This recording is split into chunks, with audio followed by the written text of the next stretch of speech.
ఏం చేస్తున్నావు? ఏం పేరు రాస్తాను చెప్పు. అది ఎవరి పేరు? నీ పేరే. నీ పేరేంటిది? ఏం పేరు? సరే మరి పెట్టు ఫాస్ట్ ఫాస్ట్. వెళ్తావా?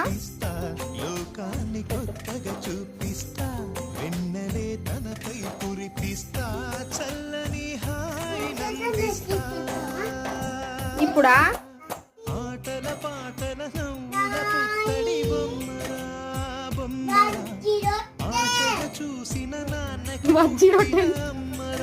ఏంటిది? 1010. ఇంకా ఏబిసిడి చెప్పాలి, మళ్ళీ చెప్పాలి.